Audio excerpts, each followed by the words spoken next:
Class 9 science lesson 3 हम पहले ही देख चुके हैं। आज हम उसके क्वेश्चन आंसर का वीडियो बनाने वाले हैं। इससे पहले लास्ट क्लास में हमने लेसन 2 का वीडियो बनाया था क्वेश्चन आंसर का। आज हम लेसन 3 पर चलते हैं, है ना।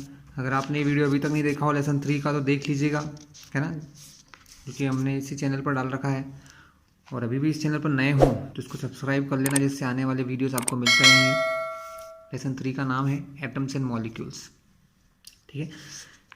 सबसे पहले इंटेक्स्ट क्वेश्चन जो क्वेश्चन पार्ट के बीच में आते हैं वो स्टार्ट हो रहे हैं यहाँ से। पेज नंबर 32 पर ये सबसे पहले क्वेश्चन दिए हैं, है ना। क्वेश्चन क्या है आपका? फर्स्ट क्वेश्चन है, in a reaction 5.3 gram of sodium carbonate reacted with 6 gram of acetic acid and product were 2.2 gram of carbon dioxide and 0.9 gram water and 8.2 gram of sodium acetate. Show that these observations are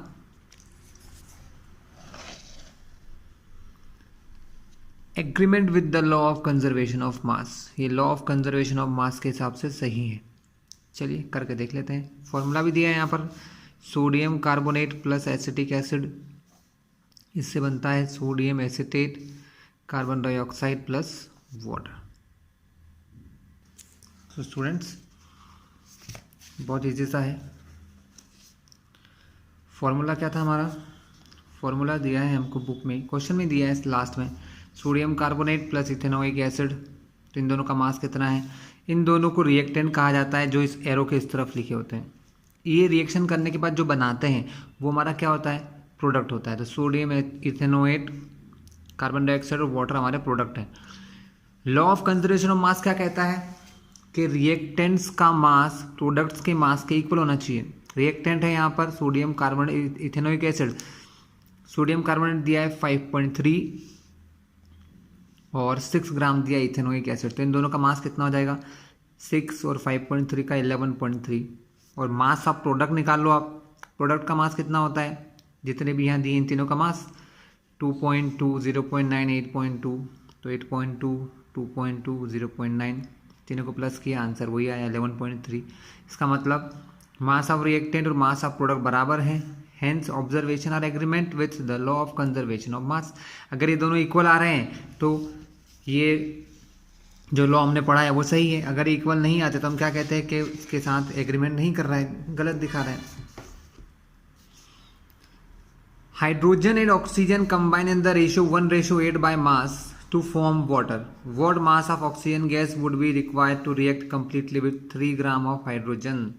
student बहुत easy है, 1:8 है, इसका 3 ग्राम है।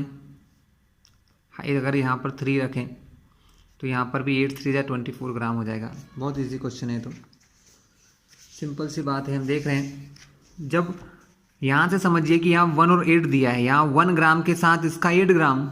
अगर यहाँ 3 ग्राम कर दिया हमने, इसको 3 गुना कर दिया 1 को, तो इसको भी 3 टाइम करना पड़ेगा। तो 8 3 24 हो जाएगा। ये कितना हो जाएगा? 24। करना कैसे है फिर भी आप देख लीजिए। देखो सिंपल सी बात है, हमको 1:8 क्वेश्चन में दे रखा है इनका मास का रेशियो। तो हम क्या लिखेंगे? 1 gram of hydrogen require 8 gram of oxygen. 1 gram hydrogen को कितनी ग्राम ऑक्सीजन चाहिए? 8 ग्राम। तो अगर इसको 1 से 3 किया तो इसमें भी किसका मल्टीप्लाई होगा? 3 का। तो 3 gram of H2 requires 8 × 3 of oxygen, यानी 24 ग्राम ऑक्सीजन। क्यों स्टूडेंट? क्योंकि सीधी बात है, ये 1 से 3 बन रहा है। 1 से 3 कब बन सकता है? जब 1 में 3 का मल्टीप्लाई करो। तो इसमें भी 8 में भी 3 का मल्टीप्लाई करना पड़ेगा। तो 8 3 24। तो 24 ग्राम ऑक्सीजन की नीड होती है।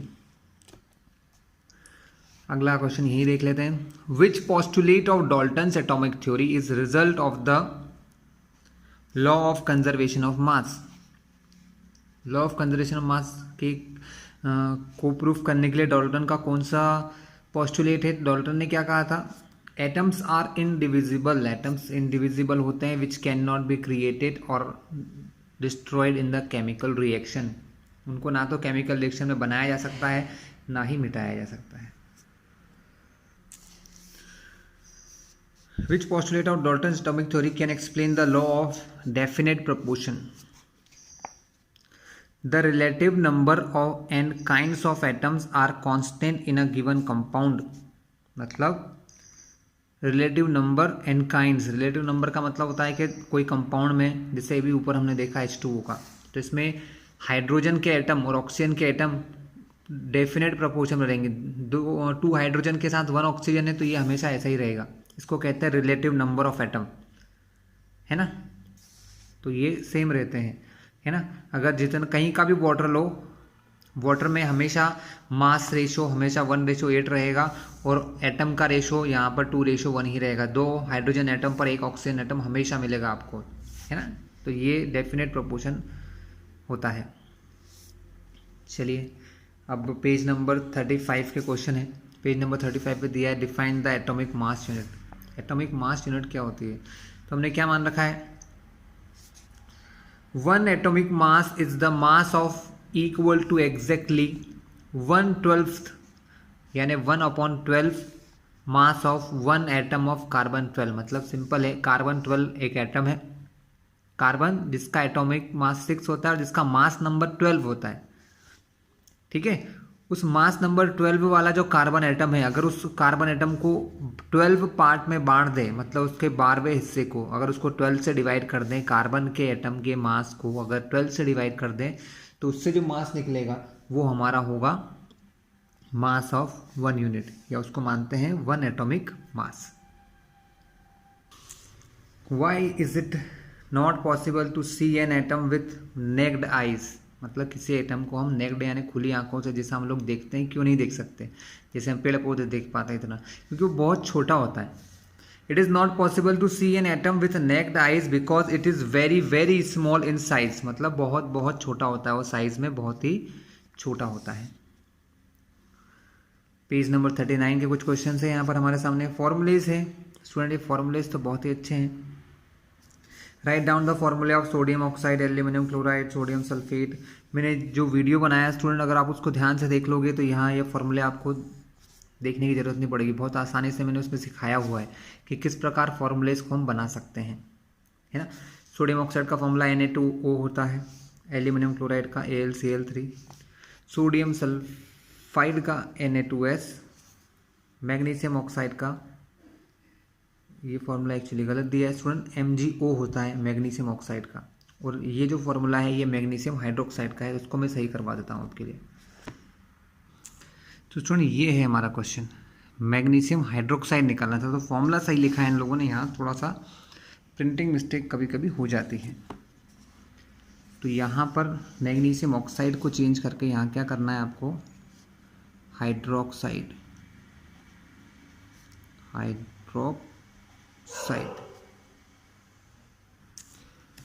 नेक्स्ट क्वेश्चन है इसी के आगे। Write down the names of compound represented by following. Compounds का नेम बताना है। तो ये हमारा क्या है, एल्यूमिनियम सल्फेट, कैल्शियम क्लोराइड, के लिए पोटेशियम, SO4 को कहते हैं सल्फेट, तो पोटेशियम सल्फेट। इसको भी पोटेशियम कहते हैं, NO3 को कहते हैं नाइट्रेट, तो पोटेशियम नाइट्रेट। Ca होता है कैल्शियम, और CO3 को कार्बोनेट, तो कैल्शियम कार्बोनेट, ये लिखा कैल्शियम कार्बोनेट।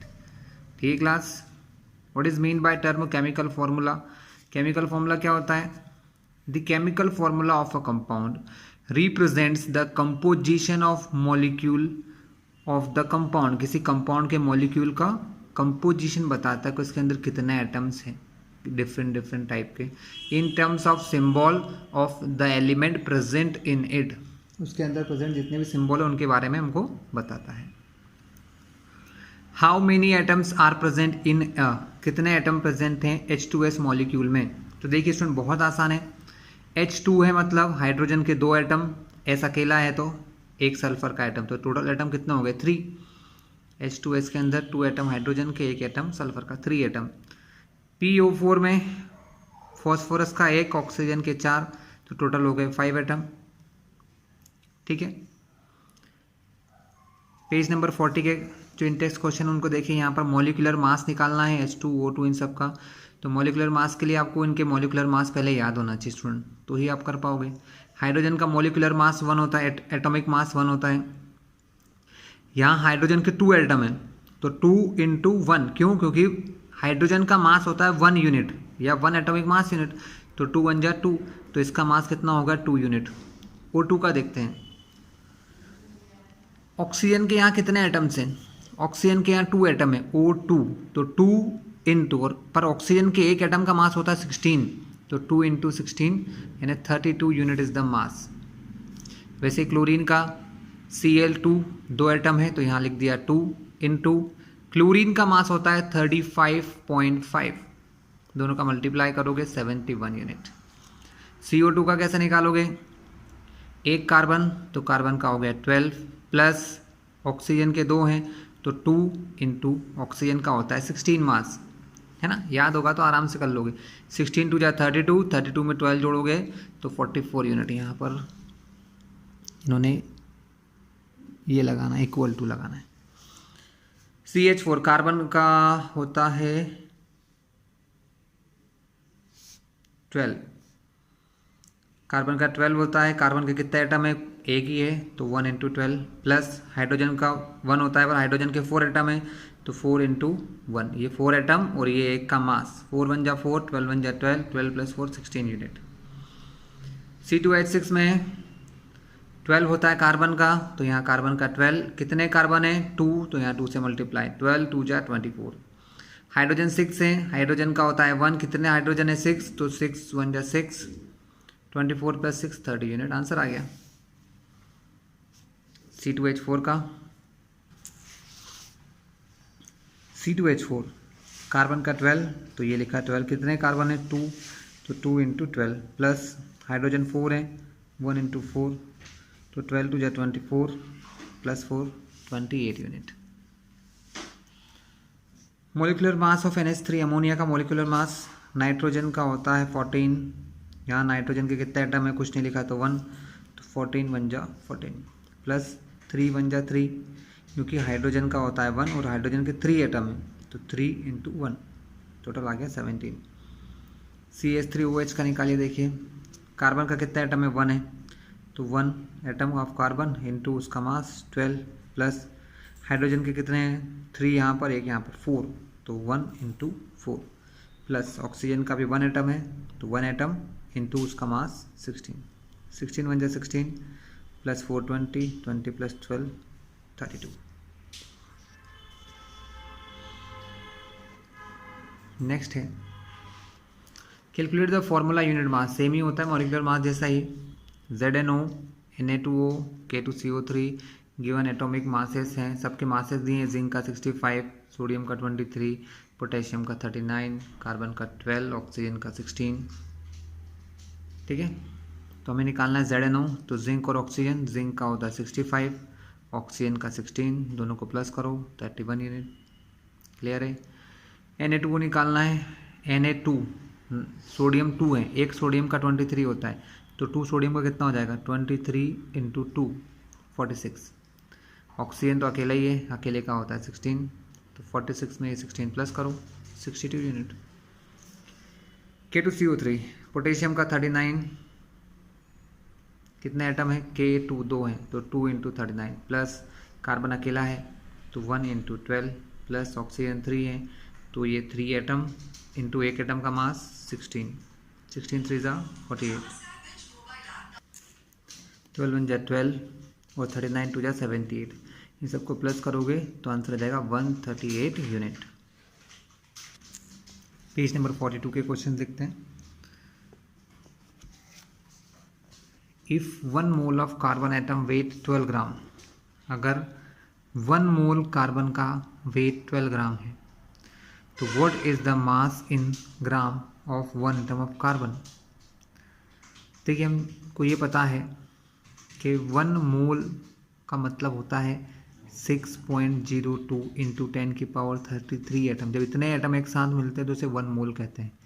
इतने एटम का मास है 12 ग्राम, ठीक है। तो हमें 1 एटम का निकालना है। मैंने कैसे पता कर लिया, क्योंकि मोल की डेफिनेशन ही ये होती है। मोल का मतलब होता है जब 6.02 इंटू 10 की पावर 23 एटम से एक साथ आ जाएं, ठीक है, तो उसका मास यही होगा। 1 एटम वेज, 1 एटम का वेज मतलब मास ही होता है, वजन होता है। तो एक एटम का मास कितना हो जाएगा तो ये 6.02 वो 10 की पावर 23 जो यहाँ मल्टीप्लाई में है वो जाएंगे इसके डिवाइड में, अपॉन में। अब आपको 12 को 602 से डिवाइड करना है। अगर 12 को 602 से डिवाइड करोगे तो डिवाइड तो आप लोगों को आता ही है। 12 को इससे डिवाइड करने पर आंसर आएगा 1.99 इंटू ये जो अपॉन में है, जब ये ऊपर जाता है तो प्लस से बन जाता है -23।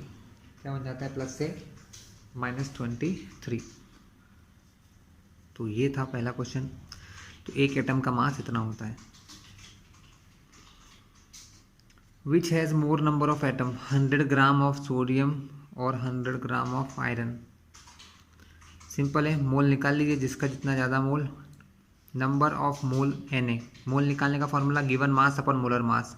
तो मास ऑफ Na इन ग्राम कितना दिया है? 100 दिए दोनों के 100, और सोडियम का होता है 23।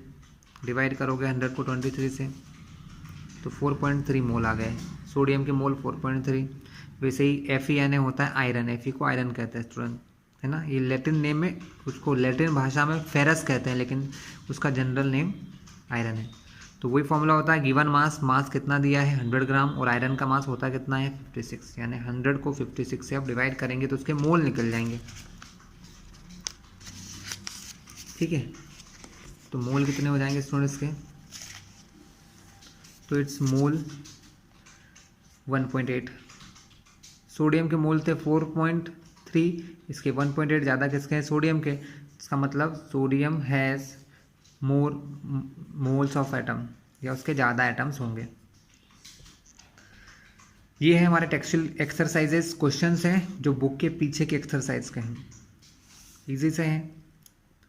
पहला है 0.24 gram of sample of compound of oxygen and boron was found by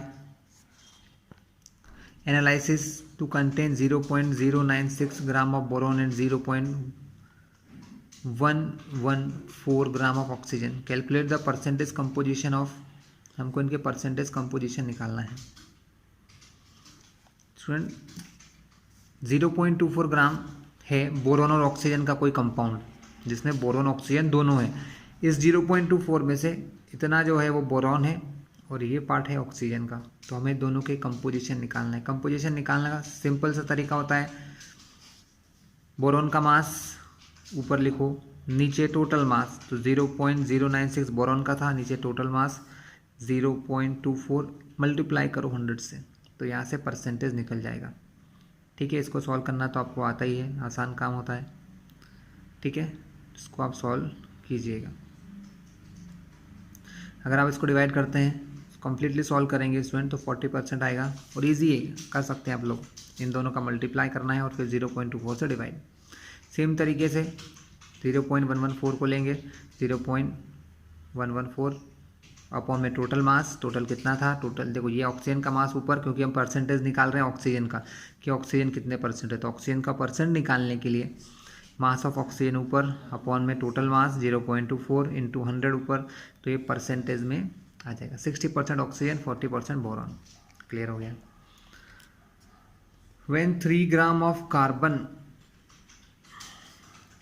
is burned, burned मतलब जलाया जाता है, इन 8 ग्राम ऑफ ऑक्सीजन। 3 ग्राम कार्बन को 8 ग्राम ऑक्सीजन में जलाते हैं तो 11 ग्राम ऑफ कार्बन डाइऑक्साइड प्रोड्यूस होती है। 11 ग्राम है ना, क्योंकि 8 ऑक्सीजन 3 कार्बन, 8 + 3 11, सही है।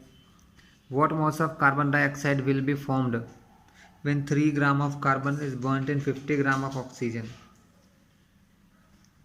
Which law of chemical combination will govern your answer. देखिए 3 ग्राम ऑक्सीजन, 3 ग्राम कार्बन, 8 ग्राम ऑक्सीजन, तो 11 ग्राम CO2। So 3 gram of carbon plus 50 gram of oxygen will give 53 gram of CO2। ठीक है, तो law of conservation of mass will govern our answer. ठीक है, but ऐसा नहीं होता है स्टूडेंट। क्यों नहीं होता है? क्योंकि 3 ग्राम ऑक्सीजन सिर्फ 8 ग्राम ऑक्सीजन, 3 ग्राम कार्बन 8 ग्राम ऑक्सीजन से ही रिएक्ट कर सकता है ना। 50 ग्राम के साथ रिएक्शन नहीं कर सकता है। तो हम क्या लिखेंगे? इसका आंसर मैं आपको लिखवा देता हूँ, ये आंसर मत लिखिएगा क्योंकि ये सही नहीं है। क्लास सही आंसर मैं आपको लिखवाने जा रहा हूँ। The right answer is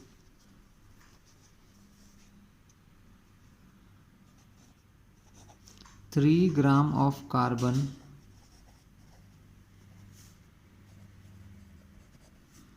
react with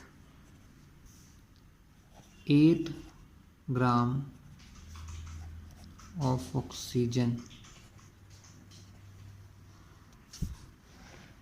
क्यों? According to formula of CO2, according to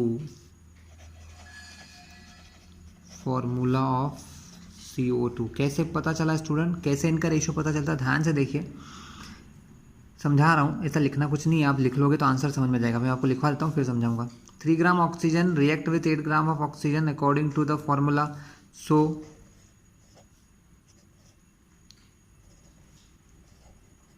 on taking oxygen, on taking oxygen 50 gram,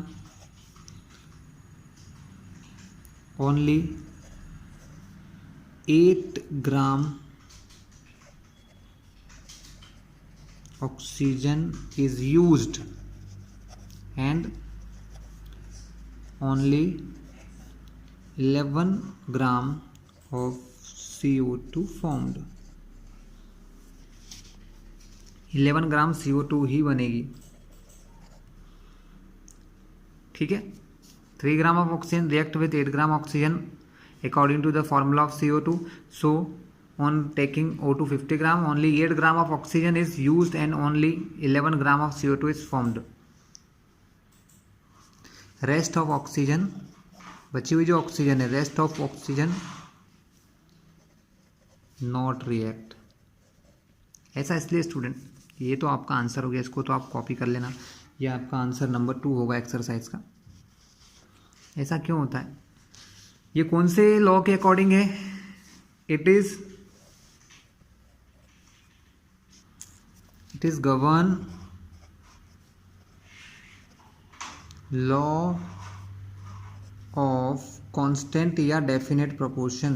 law of constant proportion जो कहता है कि अगर 3 ग्राम ऑक्सीजन 3 ग्राम कार्बन 8 ग्राम ऑक्सीजन के साथ रिएक्ट करेगा तो उतना ही करेगा। अगर हम ऑक्सीजन या कार्बन को बढ़ा दें तो उससे फ़र्क नहीं पड़ता है, दोनों चीज़ें जब इंक्रीज होंगी तो ही बढ़ेगा। अब इसको समझ लो क्यों। देखिए, कार्बन का मास होता है 12, रेशो ऑक्सीजन का मास होता है 2 × 16। अगर मैं इन दोनों को रेशो में लूँ तो क्या समझ में आता है मुझे स्टूडेंट? 2 से कट किया इसको, ये 2 से कट हुआ 6 बार, फिर 2 से कट किया तो ये हुआ 8 टाइम, ये 2 से कट हुआ 3 टाइम।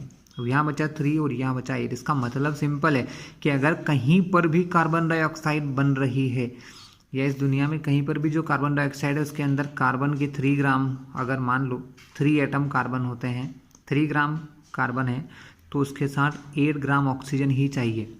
अगर मैं इसको 8 से ज़्यादा ऑक्सीजन दे दूंगा तो उसके साथ रिएक्ट नहीं करेगा, वो सिर्फ उतने के साथ रिएक्ट करेगा जितनी उसको ज़रूरत है। 3 ग्राम के साथ सिर्फ 8 ग्राम ही कर सकता है, इसलिए 3 + 8 11। अब मैं यहाँ 8 की जगह 20 लिख दूंगा तो क्या 20 से रिएक्ट करेगा? नहीं, इसमें रेशो फिक्स है, CO2 का रेशो फिक्स है, कहीं की भी CO2 हो वो, इसलिए ध्यान रखिएगा 50 ग्राम ऑक्सीजन लेने पर कार्बन डाइऑक्साइड की मात्रा बढ़ेगी नहीं। नेक्स्ट क्वेश्चन है what are poly atomic ions, give example. देखिए स्टूडेंट, नाम से ही समझ में आता है, पॉली यानी एक से ज़्यादा, जिसमें एक से ज़्यादा एटम हो, है ना। लेकिन एटम्स होने के बाद भी उसके ऊपर कोई प्लस या माइनस का चार्ज हो। जब प्लस या माइनस का चार्ज होता है तो उसको हम आयन कहते हैं। सो यहाँ पर लिखेंगे क्लस्टर ऑफ एटम, मतलब एटम्स का ग्रुप, एक्ट एज एन आयन, जो कि आयन की तरह काम करता है, ठीक है। Cluster of atom act as an ion, ठीक है। तो एटम्स का ग्रुप जो आयन की तरह काम करता है वो होता है poly atomic ion, and these cluster are called poly atomic ion. जैसे कि SO4 2-, यहाँ पर देखिए 1 सल्फर का एटम है, ऑक्सीजन के 4 हैं तो हो गए 5 एटम, फिर भी इसके ऊपर चार्ज है, इसलिए इसको कहते हैं poly atomic ions, phosphate ion. चलिए, write the chemical formulae of following: magnesium chloride MgCl2, calcium oxide CaO, copper nitrate CuNO3 whole twice, aluminium chloride AlCl3, calcium carbonate CaCO3। Students, अगर आपको ये समझना हो कि कैसे बन रहे हैं तो हमारे इस लेसन के वीडियो को देख लेना आप, तो आपको समझ में आ जाएगा। Give the names of the element present in the following compound. Quicklime में कौन कौन से एलिमेंट होते हैं? CaO होता है क्विकलाइम का फॉर्मूला, जिसके अंदर होते हैं calcium and oxygen. Hydrogen bromide के अंदर हाइड्रोजन और ब्रोमीन। बेकिंग पाउडर के अंदर सोडियम, हाइड्रोजन, कार्बन, ऑक्सीजन। और पोटेशियम सल्फेट में होते हैं पोटेशियम, सल्फर, ऑक्सीजन। ये सब आंसर यहाँ लिखे हैं। HBr होता है हाइड्रोजन ब्रोमाइड का, हाइड्रोजन और ब्रोमीन। सोडियम, बेकिंग पाउडर को कहते हैं सोडियम हाइड्रोजन कार्बोनेट, तो ये सोडियम, ये हाइड्रोजन, ये कार्बन और ये ऑक्सीजन। ठीक है। पोटेशियम सल्फेट में potassium, sulphur, oxygen. Molar mass निकालना है C2H2 का, पीछे सीखा था हम लोगों ने। कार्बन का मास होता है 12, C2 तो 12, कार्बन के एक एटम का कितने एटम है यहाँ पर 2, तो 12 इंटू 2 प्लस 2 एटम हाइड्रोजन के, तो 2 इंटू हाइड्रोजन का mass 1, 12 two 24 plus 2 26 AMU, atomic mass unit, या सिर्फ U भी लिखो तो चल जाएगा। सल्फर मॉलिक्यूल S8 होता है, सल्फर के एक मॉलिक्यूल का 32, S8 है यानी 8 मॉलिक्यूल का मल्टीप्लाई 256। फॉस्फोरस P4 होता है, फॉस्फोरस का मास 31, 4 का मल्टीप्लाई 124, सही है। हाइड्रोक्लोरिक एसिड HCl होता है, ये इसको L कर लो, ठीक है, L ये सही है वो। HCl, हाइड्रो, Cl मतलब क्लोरीन, क्लोरिक एसिड। हाइड्रोजन का 1, क्लोरीन का 35.5, दोनों को प्लस करो 36.5। नाइट्रिक एसिड HNO3 होता है, हाइड्रोजन का 1 प्लस नाइट्रोजन का 14 प्लस ऑक्सीजन के 3 एटम है, तो 3 into 16, 16 3 48, 49, 14 63। What is the mass of 1 mole of nitrogen atom? 1 mole of nitrogen atom का मास कितना होगा student? 1 mole of atom is equals to होता है ग्राम एटॉमिक मास, मतलब एटम के मास को सिर्फ ग्राम में लिखना। हमें नाइट्रोजन के एटम का मास पता है 14 यूनिट होता है, लेकिन 1 मोल लगाओगे तो वो यूनिट की जगह क्या हो जाएगा, ग्राम हो जाएगा। तो 1 मोल ऑफ नाइट्रोजन एटम का मास होता है 14 ग्राम। जैसे देखिए यहाँ पर हमने क्या लिखा, एक मॉलिक्यूल का मास पूछा तो एटॉमिक मास यूनिट है, अगर वो एक मोल का पूछेगा तो बस डिफरेंस क्या होगा, ये AMU की जगह ग्राम आ जाएगा। 1 मोल ऑफ एल्यूमिनियम एटम, तो एल्यूमिनियम के एक मोल का होता है 27, ठीक है। और यहाँ पर बोला है 4 मोल लेना, सॉरी 4 मोल लेना है, तो 27 इंटू 4 108 ग्राम मास हो गया, क्योंकि 1 मोल एटम का मास क्या होता है, उसका मास लेकिन ग्राम में, तो 27 ग्राम। कितने मोल बोले 4, तो 4 का मल्टीप्लाई। 10 मोल ऑफ Na2SO3, तो पहले इसके एक मोल का निकालो, एक मोल का कितना होता है, Na का 23 इंटू 2 प्लस सल्फर का 32 प्लस ऑक्सीजन का 16, ऑक्सीजन कितने हैं 3, तो 16 3 48। ये जो ब्रैकेट के अंदर लिखा है पूरा एक मॉलिक्यूल का मास है, ऐसे उनने 10 मोल बोला है, तो बाद में इसमें 10 का मल्टीप्लाई करेंगे। 23 2 46 प्लस 32, 16 3 48 प्लस करोगे आप तो आएगा 126, उसमें 10 का मल्टीप्लाई, तो 1260 ग्राम। क्वेश्चन 8 है, कन्वर्ट इनटू मोल, मोल में कन्वर्ट करना है 12 ग्राम ऑक्सीजन गैस। स्टूडेंट बहुत आसान होता है, मोल का फॉर्मूला होता है given mass upon molar mass. तो मोलर मास ऑफ ऑक्सीजन कितना होता है, ऑक्सीजन गैस की बात हो रही है, तो ऑक्सीजन गैस हमेशा होती है O2। क्या होती है, ऑक्सीजन गैस हमेशा होती है O2। तो 2 एटम का मास कितना हो जाएगा, 16 टू द 32। O2 जो गैस है उसका एक मॉलिक्यूल 2 एटम रखता है, तो उसका मास हो गया 32 ग्राम पर मोल, यानी एक मोल का मास 32 ग्राम। कितना ग्राम दिया है, 12 ग्राम। तो मोल निकालने का फॉर्मूला होता है गिवन मास जो दिया है 12 ग्राम, मोलर मास जो होता है एक्चुअल में 32, 12/32 डिवाइड करोगे आप, तो ये डिवाइड तो आपको आता ही है, ये सब कुछ नहीं लिखना है। 12 को 32 से डिवाइड करोगे तो 0.375 डिवाइड करना आपको आता ही है। नेक्स्ट क्वेश्चन,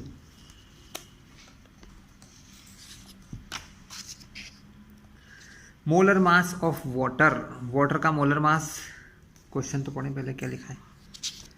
क्वेश्चन दिया है स्टूडेंट हमको ये वाला, 12 ग्राम वाटर में 20 ग्राम वाटर में कितना मोल होते हैं, ये फाइन करना है। देखिए वाटर का मोलर मास कितना होता है, वाटर का फॉर्मूला होता है H2O। क्या होता है स्टूडेंट वाटर का फॉर्मूला, H2O। हाइड्रोजन के 2 एटम है तो एक एटम का मास होता है 1, तो 2 एटम का मास 2 1 जा 2, और ऑक्सीजन का मास होता है 16, 16 प्लस 2 18 ग्राम पर मोल होता है। दिया कितना है 20, 20 अपॉन 18, 20 को 18 से डिवाइड करोगे 1.11 मोल आ जाएगा। CO2 दी है 22 ग्राम, CO2 का मोलर मास हम पहले भी निकालना सीख चुके हैं, 44 होता है। गिवन मास हो गया 22, मोलर मास होता है 44, डिवाइड करोगे 22 को 44 से तो 0.5 आएगा। क्लियर है, आसान सा क्वेश्चन है। What is the mass of 0.2 mole of oxygen atom. देखिए मोल सिर्फ क्या करता है, आपके मास को ग्राम में बदलता है और कुछ नहीं करता है। देखो ऑक्सीजन के एक एटम का मास कितना होता है 16 यूनिट, और 1 मोल का कितना होता है, 1 मोल का होता है 16 ग्राम। अगर 1 में, इस 1 में मैं 0.2 का मल्टीप्लाई कर दूं तो वो क्या बन जाता है 0.2 बन जाता है। स्टूडेंट आप सभी को पता होगा कि हम 1 में जिस चीज़ का मल्टीप्लाई करते हैं वो बन जाता है। मुझे क्वेश्चन में बोला है 0.2 मोल चाहिए, तो हम 1 मोल में 0.2 का मल्टीप्लाई कर देंगे तो वो क्या बन जाएगा 0.2 मोल। तो हम 0.2 का मल्टीप्लाई करेंगे दोनों से मतलब 1 मोल से किया, इधर 1 से किया तो 0.2 बन गया, तो इधर भी इससे करेंगे 16 इंटू 0.2 तो ये बन जाएगा 3.2 ग्राम। क्लियर है, सिर्फ मल्टीप्लाई करना है। 0.4 मोल ऑफ वाटर। देखिए वाटर के 1 मोल का, अभी ऊपर मैंने क्या दिखाया था, वाटर के 1 मोल का मास होता है 18 ग्राम, ये लिखा हुआ है, अब देख लेना, मैं समझा भी चुका हूँ। वाटर के 1 मोल का होता है 18 ग्राम, हमें निकालना है 0.5 का, तो 18 में वही मल्टीप्लाई कर दो 0.5, इधर भी 1 मोल में 0.5 का मल्टीप्लाई करोगे तो वही आएगा 0.5, जो मैंने भी सिखाया था। क्या सिखाया था आपको, वही बताया कि 1 मोल का मास जो है वो है 18 ग्राम वाटर का। कैसे, फिर से देख लो, H2O का मास कैसे निकालते हैं। हाइड्रोजन का मास होता है 1, लेकिन हाइड्रोजन के यहाँ 2 लिखा है, 2 एटम है, तो 2 1 जा 2, प्लस ऑक्सीजन का मास होता है 16, 2 1 जा 2 प्लस 16, 16 और 2 18, 16, तो 18 ग्राम आ गया उसका मोलर मास। 1 मोल का होता है। अगर इस 1 को 0.5 बनाना है तो दोनों तरफ 0.5 का मल्टीप्लाई करेंगे, 1 इंटू 0.5 बन जाएगा 0.5, क्योंकि 1 में किसी का मल्टीप्लाई करो वही बन जाता है, और 18 का 0.5 से करेंगे तो ये बन जाएगा 9 ग्राम। करके देख लेना आप लोग, आ जाएगा आपको।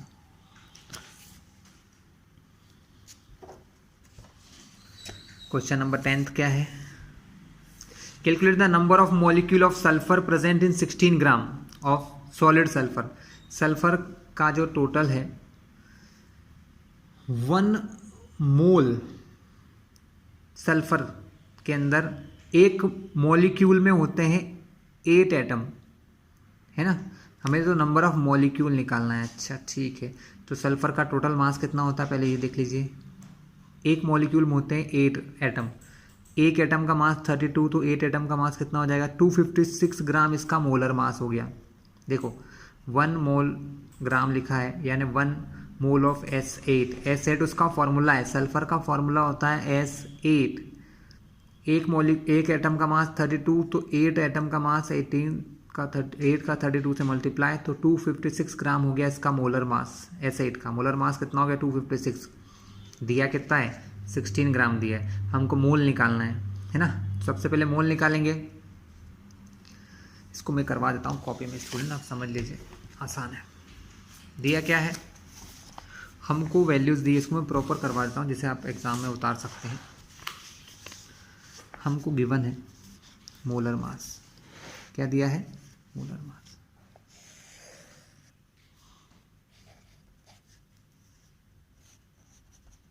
गिवन नहीं है, हमने फाइंड किया मोलर मास ऑफ S8 का मोलर मास कितना निकाला 8 इंटू 32, क्योंकि सल्फर का होता है 32, यहाँ 8 लिखा है, 8 मॉलिक्यूल है। दोनों का मल्टीप्लाई करोगे तो कितना आएगा, दोनों का मल्टीप्लाई किया तो आंसर आया 256 ग्राम। हमें मोल निकालना है। देखिए मोल निकालने के दो तरीके होते हैं, है ना। मोल के दो फॉर्मूले होते हैं, मैं दोनों लिखवा रहा हूँ। नंबर ऑफ मोल का एक फॉर्मूला होता है given mass upon molar mass. इस क्वेश्चन में मोलर मास हो गया 256, गिवन मास हमको कितना दिया है। फिर आता है यहाँ पर एक और फॉर्मूला होता है नंबर ऑफ एटम या मॉलिक्यूल। तो यहाँ पर हमारे पास मॉलिक्यूल है तो मैं मॉलिक्यूल लूँगा। नंबर ऑफ मॉलिक्यूल अपॉन में 6.022 इंटू 10 की पावर 23। ये दोनों फॉर्मूले मोल निकालने के। जब दोनों ही फॉर्मूले से मोल निकलता है तो इन दोनों फॉर्मूले को हम बराबर रख सकते हैं, बिल्कुल, क्योंकि इससे भी मोल निकलेगा, इससे भी मोल निकलेगा, है ना। तो दोनों को इक्वल रख देंगे, यहाँ से हमारा आंसर आ जाएगा, क्योंकि हमको निकालना है number of molecule. 16 gram sulphur में कितने मॉलिक्यूल होते हैं। गिवन मास कितना है, गिवन मास हो गया इसका 16 ग्राम, मोलर मास है इसका 256। यहाँ लिखा है नंबर ऑफ मॉलिक्यूल। देखिए अगर मुझे नंबर ऑफ मॉलिक्यूल निकालना है तो ये नंबर यहाँ से मल्टीप्लाई, डिवाइड में है, यहाँ से मल्टीप्लाई में चला जाएगा, तो ये वैल्यू यहाँ से मल्टीप्लाई में चली जाएगी। 6.022 इंटू 10 की पावर 23, तो मुझे पता चल जाएगा नंबर ऑफ मॉलिक्यूल। ठीक है, ये स्पेलिंग लिख लेना, जगह नहीं थी इसलिए। 16 से कट किया, 16 बार कट जाएगा। इसको इससे डिवाइड कर लो, डिवाइड करना आप लोगों को आता है, इसलिए मैं आपको डायरेक्ट आंसर बता देता हूँ। इसका आंसर आएगा 3.76 इंटू 10 की पावर 22 मॉलिक्यूल्स। यहाँ पर कितने मॉलिक्यूल्स हैं, 3.76 इंटू 10 की पावर 22 मॉलिक्यूल्स यहाँ पर पाए जाते हैं।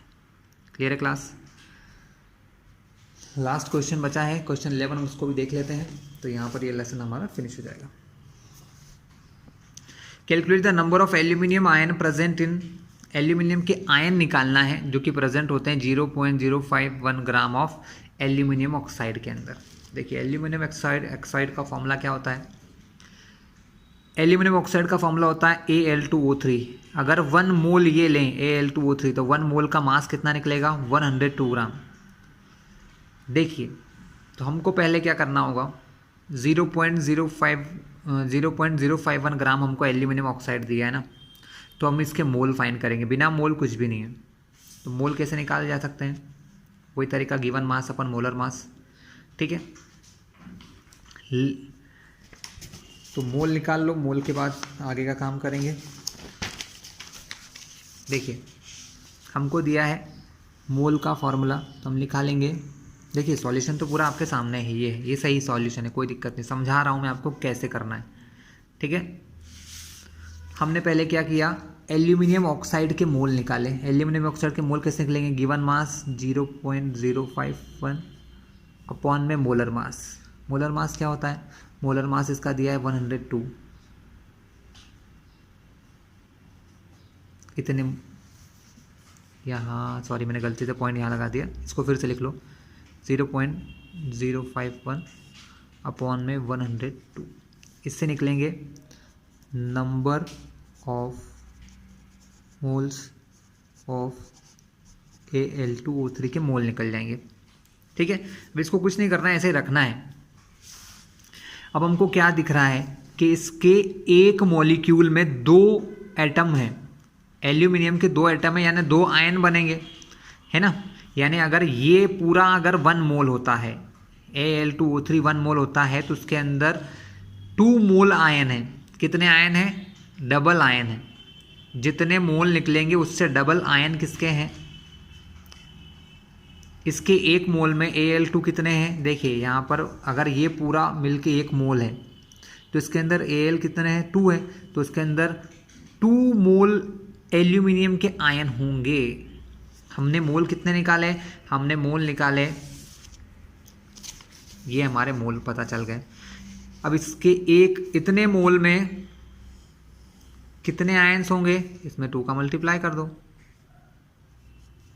तो उसके इतने मोल निकल जाएंगे। आयन्स के कितने मोल निकल जाएंगे, ये।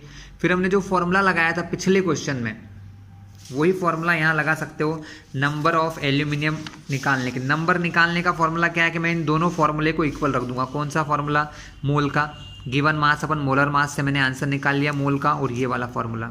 यहाँ पर क्या हुआ था, ये नंबर अपॉन से यहाँ मल्टीप्लाई होने गया था, वही काम हम यहाँ पर भी करने वाले हैं। देखिए वही काम यहाँ हुआ।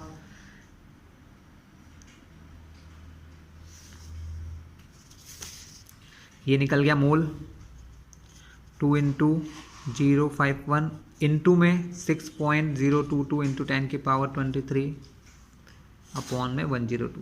बस अब आप इस चीज़ को कैंसिल कर लीजिए। पहले हमने मोल निकाले, गिवन मास अपन मोलर मास। हमने क्या देखा कि भाई Al2O3 जो है ये पूरा एक मॉलिक्यूल है, इसके अंदर 2 एल्यूमिनियम है। अगर इन दोनों को अलग अलग कर लूँ तो इसके 1 मोल में इसके कितने मोल निकलेंगे एल्यूमिनियम के आयन के? 2। तो इस पूरे मोल में ये जो वैल्यू है मोल की, हमने काटा पीटी नहीं करी है, तो इसमें 2 का मल्टीप्लाई कर दिया तो ये इतनी वैल्यू किसकी निकल गई? नंबर ऑफ मोल की। अब अगर मैं इसका मल्टीप्लाई कर दूँ तो मुझे नंबर ऑफ मॉलिक्यूल पता चल जाएंगे, सॉरी नंबर ऑफ आयन पता चल जाएंगे मल्टीप्लाई करके, जो यहाँ पर साफ साफ लिखा हुआ है 6.0 इंटू 10 की पावर 20 Al3 आयन, क्योंकि एल्यूमिनियम आयन को Al3+ आयन कहते हैं। तो क्लास ये हमारा वीडियो था जिसमें हमने इस लेसन के क्वेश्चन आंसर पूरे कंप्लीट कर लिए हैं। नेक्स्ट वीडियो में हम लेसन 4 को देखेंगे।